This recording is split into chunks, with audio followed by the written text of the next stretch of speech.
What if I told you the triple option isn't dead? In fact, it is alive and well deep in the heart of Texas at Rice University, where they've modernized the triple option into shotgun wingback formations, and EA Sports brought it to College Football 26.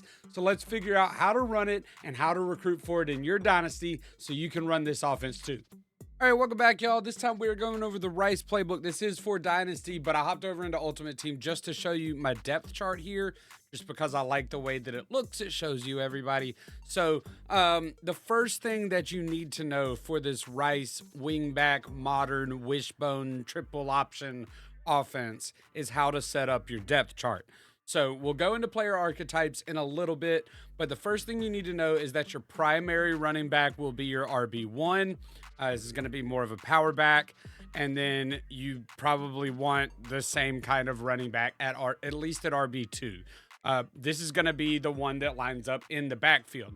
Now, what do you really need to know here is that for slot receiver, this is where you're going to want to have your shiftier running backs. You're going to have a lot of running backs on this team. So you're going to want to have a shiftier running back or like a slot receiver, like a faster receiver. I've got Eric Singleton Jr. here, War Eagle, and he's just really fast, has good moves after the catch and everything. But I'll show you why you want to have these guys in your slot receiver spot. All right, here we are on the practice field, and we are using my ultimate team. Even though it's not ideal perfectly for the offense, it's good enough. So what you can see here, the reason why you want your running backs in the slot wide receiver position is because right here is your starting running back. This is where I have Nicholas Singleton with Eric Dickerson as his backup. But this guy right here is your wing back in this wing back over formation. That is your slot receiver. That's Jaden Ott, where I just put him. And if you look in this formation, you're going to see like he comes into motion here in this triple option play to be the pitch man. Same thing with this motion load option. He's going to come into motion and be the pitch man in that speed option. So that's really like why you want running backs. You can see he goes in motion to be a receiver in those plays. But even, if you go over and look at some other wingback formations. Okay, so like here is going to be Jaden Ott as your first wingback. And then here is our slot wide receiver 2, Eric Singleton. So one thing I do want to caution you about, I had Eric Singleton as my wide receiver 1 in my depth chart, and he actually wasn't showing up here. They had one of my other receivers here, and Eric Singleton was right here. So if your wide receiver 1 is also somebody you want to use as a wingback, make sure you don't have them set as wide receiver 1 in your depth chart.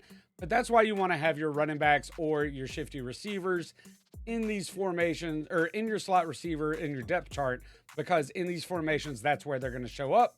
So let's talk about core concepts. So against 4-man fronts, even fronts, which I will show you here in a second, you are going to have 2 primary concepts in the run. The first one being the inside zone, and the second one being the triple option. Primarily these triple option plays that have the inside zone in them, which is most of them. So again, you want to use the inside zone and the triple option primarily against even fronts or 4-man fronts. So you're going to want to count the D linemen. You got 1, 2, 3, 4 D linemen here. So these are going to be your even fronts. And of course, before you run the ball, always make sure you hold your left trigger or L2 on PS5 and move your right stick to the left so that you can see your blocking. This is why we love even fronts. We got a hat on a hat, plus we got a double team right here on this defensive tackle where hopefully they climb to the linebacker. So this is why you want even fronts. Inside zone, your primary run concept against even fronts, along with the triple option. All right, here we go. We got a pretty basic triple option picked here. So Jaden Ott is going to come. He's not going into motion. He's just going to come from this part here. He's going to be our pitch man, and we're going to have the option to hand it off to Nicholas Singleton or keep it and run the option with Jaden Ott. So if you're not familiar with running the triple option, it's not that intimidating. First things first, you need to know what the keys are. So when I say keys, I'm talking about the R and the P. Your R is going to be your read key. Your P is going to be your pitch key. And you're going to read them in that order. First the read, then the pitch. So what do I mean by that? Well, let's break it down. First, you're going to read the read key. Remember, the guy with the R over his head. So when I snap the ball, he's going to do one of two things. He's either going to crash down and, make a beeline for this running back that we're looking to hand off to. And if he does that, you want to hold A or X on PlayStation so that your quarterback keeps the ball and doesn't hand it off. In that case, it's going to turn into a speed option where your quarterback is going to carry outside, Jade Nott's going to come behind him, and now you're reading the pitch man. So the pitch man is either going to shoot outside to cover the running back, in which case you shoot up underneath him, or he's going to cover the quarterback, in which case you pitch it outside to your running back and score a nice little touchdown. Now, if you read the read man and he stays upfield and kind of crashes right here, just kind of stands right there, that means you're going to have more of an open lane for this running back. You don't hold A or anything. You just hand it off and run it like an inside zone. So let's run this here. Let's kind of see what it looks like. I believe they're in cover 3. So basically, I handed it off here. Let me go to the instant replay. The reason that I handed it off, even though the read man, which is this guy right here, even though he did crash, he kind of stuttered a little bit, and that kind of bought us some time. You see how he kind of stutters? So that buys us some time. We've got a nice gap for Nicholas Singleton to shoot through. All right, so I just got a triple option where they crashed down, and we were able to run the second part of it. So here we go. Remember, this is our read key right here. What is this guy doing right at the snap? So we snap the ball and we see that he immediately starts to crash in. So we're thinking, okay, Nicholas Singleton, if we hand the ball off right here, I mean, this guy's shooting in. We have no cut back lane here. We have to try and loop around here, but they're ready to fill with these guys. This run is no good. But we're able to hold A or X on PlayStation, and we keep it with our quarterback, Patrick Mahomes Jr., Dylan Raiola. And now we're reading this pitch guy right here. Here's our pitch key. Now, what's he going to do? If he floats out here, we're going to cut up underneath him, and we're going to take off. But if he comes down on us right here, we're going to pitch outside to Jade Nott, who is our slot receiver, but actually our wingback, and we're going to take off. So he comes towards the quarterback, and we do a nice little pitch and actually avoid the hit. I was going to say Dylan Raiola takes a big hit, but he doesn't. We get a nice pitch. Jade Nott goes upfield. We're down to the 15-yard line-ish, and that's a nice, 20-yard gain. So, again, the read man crashes down, so we keep. Now we're just running a speed option, and we pitch it when the pitch man crashes on the quarterback. Easy peasy lemon squeezy.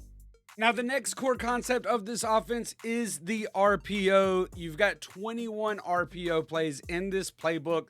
Let's talk about the difference between them really quickly. You've got the RPO alerts. So alerts are basically going to be where you're basically keying on one route, and if that route is open, you hit it. It's a hot read. You hit the route that you're keying on, and if it's not open, you hand it off. RPO peaks, very similar to RPO alerts, except you're basically reading a slant and you're basically reading, those vert hook zones that kind of sit kind of right around here-ish. You're just reading that. So RPO peaks are kind of like alerts, but they're always going to have slants or posts as your primary. Now, hidden under RPO read, you do have a glance post right here. So RPO glances are going to be plays that actually you're kind of preferring to pass it instead of running it. It's more of a pass run option than a run pass option. It's going to take just a fraction of a second longer for your quarterback to hand it off to the running back, so you really get a chance to read and see if that post comes open. And then the RPO reads are variations of a triple option, right? So you're going to read it like a regular read option where you're reading the read key like we talked about.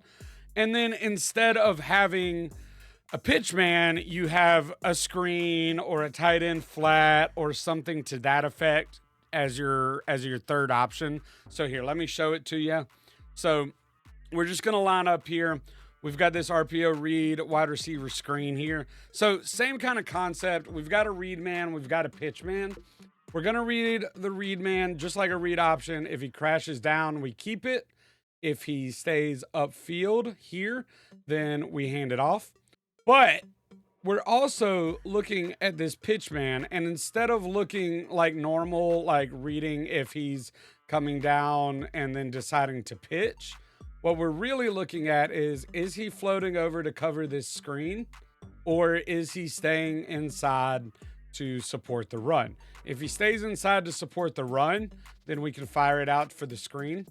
If he floats over here and this guy crashes down, then we're just going to keep it with the quarterback and run up this way.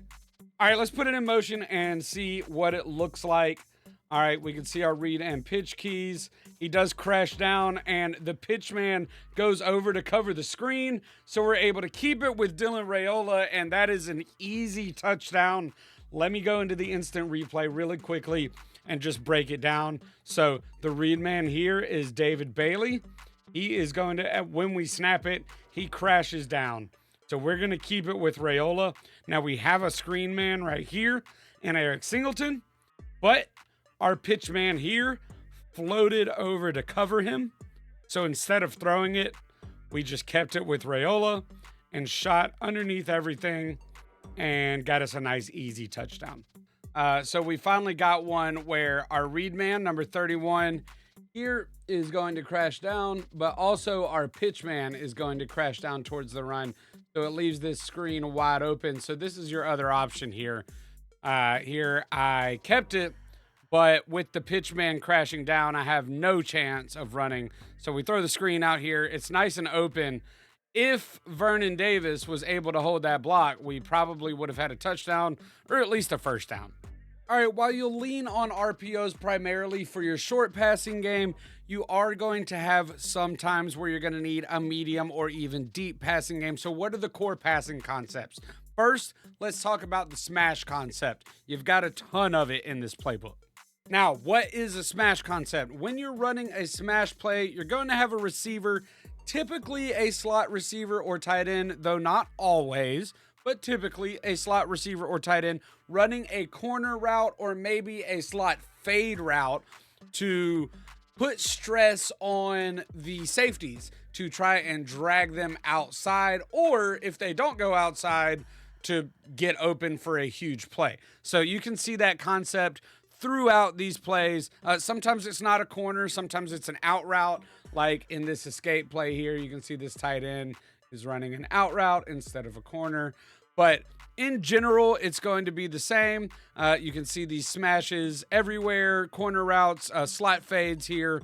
And the idea being, if there's nobody there to in this area of the defense, we're hitting this slot fade, or, we're hitting this smash route right here. But if we're drawing people with that, then we've got underneath routes. We've got underneath routes and sometimes even routes going on top of them. So let's kind of see what it looks like in action. All right, here we've called this smash play out of one of our wingback sets. So I thought it was pretty good to run this and kind of give you an idea of what it might look like. So we're going against cover 3 here, which can be identified by the single high safety right here. But I guess it could be cover 1, but they don't really have anybody head up of the tight end here. You would think that maybe this guy would be closer playing if they were playing man coverage. So we're going to play this. It is cover 3. I know because I picked the play, but you've got the smash concept here. So what are your weaknesses in cover 3? A lot of times it's going to be the flats. So we're probably going to be looking for this guy here if we need a quick pass. But with this smash concept, in cover 3, you're going to have your cornerback go up here. This cornerback goes up here. And then this deep safety goes up here. And then you've got, curl flats here. And, linebackers lurking here. So what are we trying to attack here? We can hit the flat here. Or if we've got a seam, which we do on this play, we can try and hit it in between these zones. Or if, let's say, this gets drawn here, then we're going to have this post underneath. Hope that makes sense. I'm in my John Madden era. Let's snap it, see what it looks like. So we throw the out route here. That's nice and open. You get a quick few yards, but the safety does a good job of coming down on it. So nicely played by him, but that does come open. Now let's see if we're able to buy some time. See, look, okay, we weren't able to buy some time, but all of these vertical routes and pulling routes are leaving an opening wide open here for Nicholas Singleton. And now we'll run the same play against cover 4 quarters. How do we know it's cover 4 quarters? We're giving free game here. You got the 2 deep safeties, right? So now you know it's going to be cover 2 or cover 4. Now these cornerbacks are about 8 yards off the ball. That's going to tell you that you're looking at cover 4. So we're going up against cover 4 quarters. Typically, you want to try and run some crossing routes to mess with cover 4 quarters, but let's see how the smash concept plays against it. The flat actually comes open a lot sooner because you've got a linebacker covering. So you're running it against cover 4. You're going to be looking at the flat route. If that doesn't come open though, let's see what else we got here. Okay, I just kind of let it run its course. Let's look at instant replay and see how the route combo plays out. So we snap the ball here, and obviously our flat route is coming open, right? So we know that.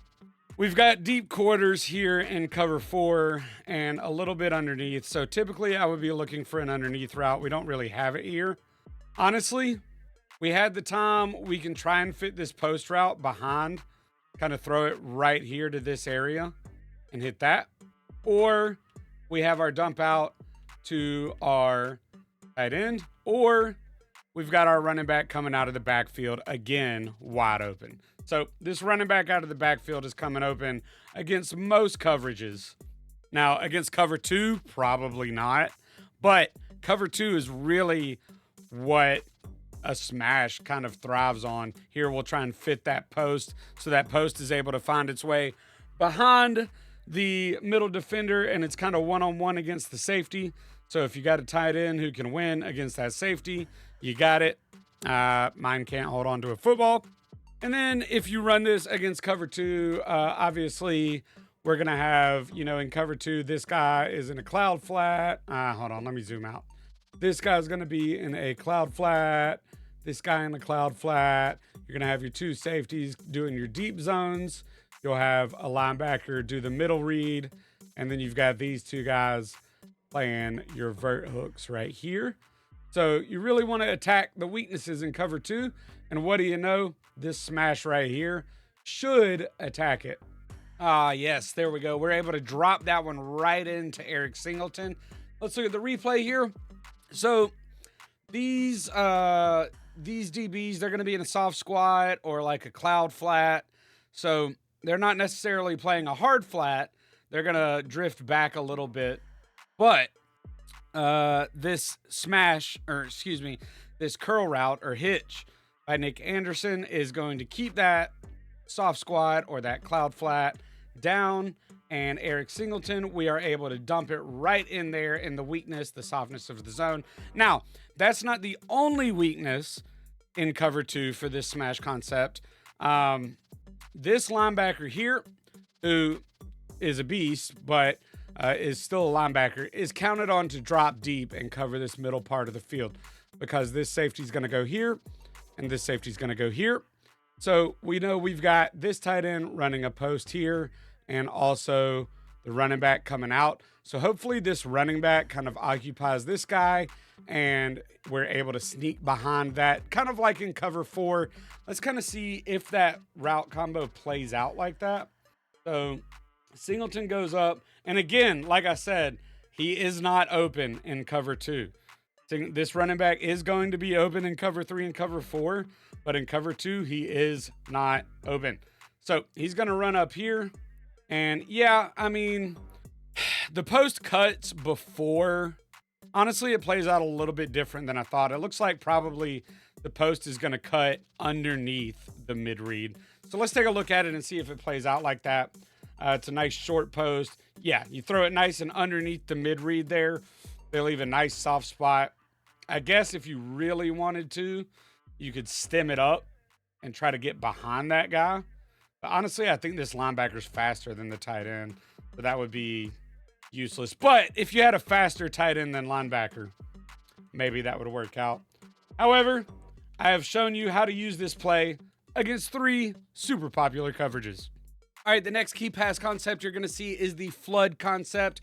And the flood concept is basically where you are sending multiple routes to one side of the field at different levels to try and flood the zones. It is very, very good against cover 3, pretty good against cover 4 quarters or cover 4 palms.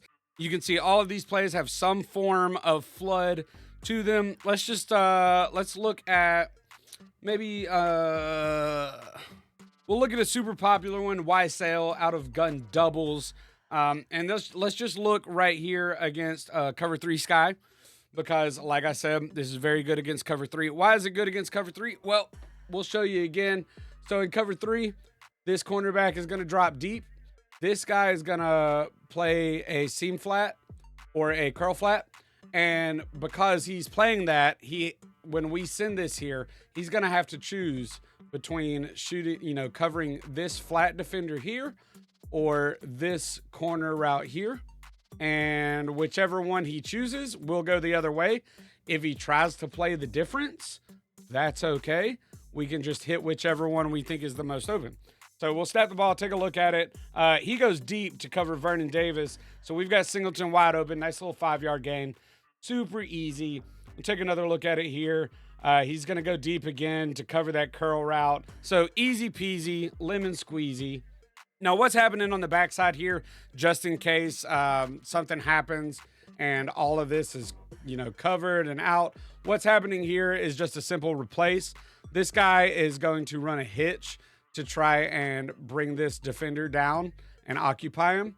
And this in route is going to try to, get behind these guys here. So these guys are going to be covering crossing routes. So if you have to go to this backside end, I would recommend highballing it by holding LB or L1 on PlayStation, just so you can clear over those guys. Let's see if this comes open. So yeah, so I ended up highballing it. It was a little bit inaccurate because we were under pressure, but it worked out how we wanted it to. Highball it, get it over that linebacker. I don't know. It kind of hangs him out to dry. Let's see how it does without highballing it. See, we don't highball it and you're at risk for an interception. So it's not the main read, but that's a way that you can kind of, if you have to go over your last read, you can kind of go for this. So just something to keep an eye on. There we go. Finally got it to go. So against cover 4, though, you are going to want to look at this backside, because look how this works out. Even if I stem this corner down a little bit, look at the right. We're going to look at the right side and see how it works out. Let me replay this. We got mad pressure there, but this one is not quite as vulnerable on the immediate flood as cover 3. So if you're running against cover 4, you see how this guy immediately shoots out to cover the flat. He's got the running back, but then we've got this drop defender here that's kind of helping bracket that corner route. Okay. So it's not quite as open, though you can throw it open by like trying to get it to, this area here and like agging it with your tight end, but it's not as ideal as it is with the cover 3. However, because this guy gets pulled, the backside motion can come open a lot better. You are going to get bracketed by this backside safety, but like if you just wait and look, that's a much better throw. Just pulling it back and having the receiver come to it. That's going to come open a lot more often because you only have one defender in the middle of the field here. This guy is patrolling the middle of the field. These 2 are on seam flats. And then these 4 are going deep. So a lot more space right here in the middle of the field. And then the last concept that you'll come to know and love in this playbook, it's just verticals, man. Lots of play action and lots of all goes out of your pistol sets to try and, bring the defense in and then hit play action, send them deep, get used to it, get used to lobbing them up. Hey, we're hopping back into Dynasty mode to see how Scott Abel recruits for this modern triple option offense. But before we do, I got to ask for you, please hit that like button and subscribe. If you want to see me run this offense, the Penn State offense, all kinds of offenses, I just like to have fun. You can follow me at twitch.tv/ChrisBizTV. Let's hop right back into it. All right, everybody knows Dynasty is all about recruiting, and you need to recruit the correct archetypes for your offense. So, what archetypes do you need to run this offense? Let's start with the offensive line. Now, if we look at Rice, their starting left tackle is a pass protector, which would make sense. They've got a couple of agile guys. If we look at their right tackle, they also have a pass protector, raw strength, agile. Yeah, I can't really agree with that. I don't think you want pass protectors as your offensive linemen, and I will tell you why. While they do get strong grip as one of their abilities, strong grip, if you look at the abilities, let's go here and look at the abilities list and scroll down and look at strong grip if we can find it here. All right, here we are.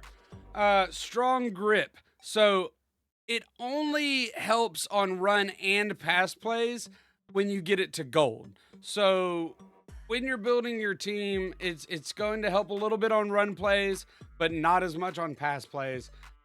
Here's what I prefer for your tackles. I would prefer agile for your outside tackles, and let me tell you why. We'll look at Marcus Corbier here. So not only are you going to get screen enforcer, which is really good, you want your outside linemen to be able to leak out, but you're going to get quick steps so they can be good for pull blocking. You will get option shield that will improve option blocking, outside shield that will improve blocking for outside runs, and also quick drop that improves your pass block movement. So you've got 4 really good abilities that are going to help your tackles leak out or pull and kick out, but you've also got quick drop that's going to improve their pass block movement and help with the outside pass blocking. Now for your interior linemen, maybe you think raw strength. We've got a running offense, but really I think well-rounded is better for your interior linemen. We've got one here for Rice. So your left guard, center, and right guard, I am a big fan of well-rounded because you're going to get pocket shield, which is going to help with your pass blocking. And you're also going to get strong grip, which we talked about, can help on running and passing, but it helps on running on all 4 levels. You're going to get outside shield, which helps on outside runs. You're going to get option shield, which helps with option blocking, and inside shield. So you're going to be able to get abilities that help on every single kind of run play. Plus you get pocket shield for your improved pass blocking. Give me well-rounded for left guard, center, and right guard. Really quickly, we'll talk about fullback. You can utilize the fullback, especially in some of the pistol formations in this offense. I prefer to just use another running back in the fullback position. But if you're going to have a fullback and use it, utility is what you want because you are going to get your screen enforcer. You're going to get your sidekick, so that'll help with your blocking. But you're also going to get safety valve, which is really big for catching out of the backfield, especially on those boot plays. Now let's talk about wide receiver. These are going to be your actual traditional wide receivers, so the ones that line up split out wide or sometimes in the slot. I do think route artist is the best archetype for this offense. Somebody like Chase Roberts from BYU. Why? Well, a lot of the passing in this offense is RPO based, quick passing. You also have that smash concept a lot throughout the playbook that we talked about that relies on those corner routes. And you're going to get cutter. Cutter is going to be huge, and it improves your route running against man coverage. It's going to create quick separation, but that's not all. Sure hands is a huge ability, especially on RPOs when you're slinging those bullet passes in there and you're possibly getting hit like immediately after. Sure hands will help you hold on to that. Double dip, I'm kind of on. But layout is also big because your quarterback, we'll talk about in a minute, is going to be a good passer, but we also want him to be a good runner as well. So if you're overthrowing sometimes with your quarterback, layout is going to be great so that your receiver is able to lay out and grab that pass. All right, back on the Rice roster to talk about tight end. And if you are going to get a tight end, I believe gritty possession is the best archetype for this. The tight end is not the primary receiver a lot. He's going to be doing some blocking. So you're going to get strong grip, which is going to help with that lateral shed prevention on runs. You're also going to get outside shield for those outside runs. Really, really big for tight ends. You'll also get workhorse, which is good for any position, really, but especially good if he's going to be catching passes over the middle, taking big hits while he's catching them. You're going to get sure hands, same concept. If he's catching passes over the middle, especially if you're running like a RPO peak pop where he's popping over the middle, sure hands will help you hang on to it. And then battering ram. I think battering ram is huge because if you can get it on your tight end, then every time he makes a catch and those defenders converge on him and make a tackle, that it's going to cause wear and tear on them and wear them down, which definitely helps in your running game where you're trying to control the clock, have long drives, have possession. You want that defense tired. All right, let's talk about the most important position in any offense. It is the quarterback position, and I do believe you need a dual threat archetype, not pure runner, not backfield creator. Why do you need dual threat? Well, your quarterback is not, it is a triple option offense, and you're going to run the ball 30, 35 times a game. But you also need to be able to pass the ball, especially on RPOs, quick and accurate. So why do we like having a dual threat quarterback? Well, you're going to break tackles at max speed with downhill. That's awesome. Extender is going to let you break sacks at a higher rate, which is really good, especially on those play actions. Play action can sometimes bring heat really quickly. So you want to be able to break those sacks. Option king. This is huge because it says it gives you accuracy boost to quick pitches. But let's look at the ability list real quick and find option king really quickly, because that's not the only thing that Option King does. So you look at bronze and silver, you're going to get, a moderate accuracy increase on quick pitches, speed increase on strong pitches up to silver. But once you get up to gold, you get wear and tear protection on option plays.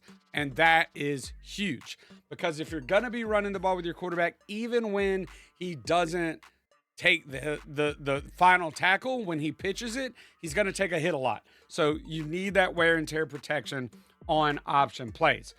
So let's hop back in to the quarterback here, Patrick Creighton Jr. for Rice. Not only are you going to get those three, but you're going to get dot, which is going to increase your accuracy in the pocket for open receivers. This is really great because dual threat quarterbacks sometimes will not be the most accurate ones. So dot is going to help with that. And then also you're going to get mobile resistance. Helps a ton on those play action boots.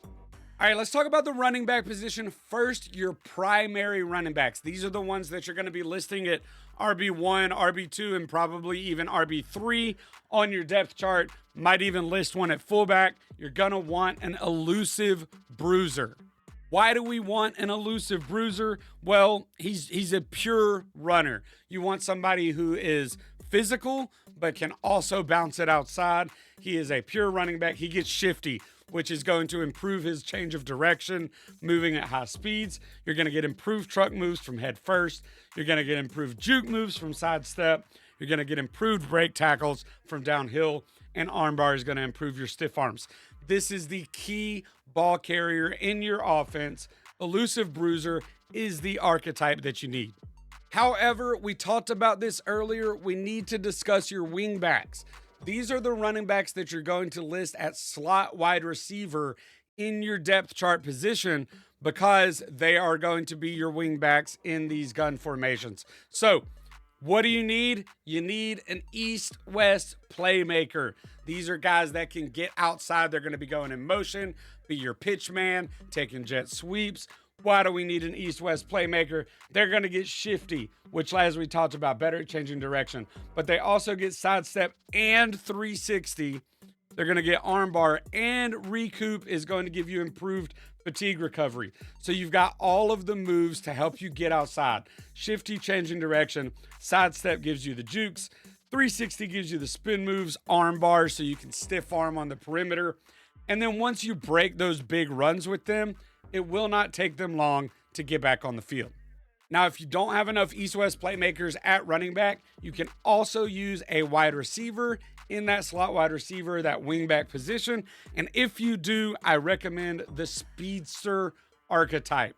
Why? Because you're going to get some of those same abilities. Sidestep for juking, shifty for changing direction, recoup for fatigue recovery, but also you will get takeoff. And this is really great because they're basically lined up as a tight end, but they've got the speed of a receiver. And when you run those those play action verticals, like I was talking about, you got a lot of shot plays coming off of play action. This takeoff is going to increase their acceleration off the line, hopefully burn safeties or man coverage, linebackers and DBs, and hopefully get you somebody wide open down the field. All right, y'all, that is going to wrap things up for our Rice Modern Triple Offense video. I hope you enjoyed it. I hope you learned some things. If you did, leave a like, subscribe to the channel, leave a comment down below. Let me know what you're learning, what you would like to learn more. What other kind of offenses would you like to see? We're going to try and get 1 or 2 of these out a week. So just let me know what you like, and we'll try and get it in for you. Hey, as always, you all are super appreciated. We will see you next time. Peace out.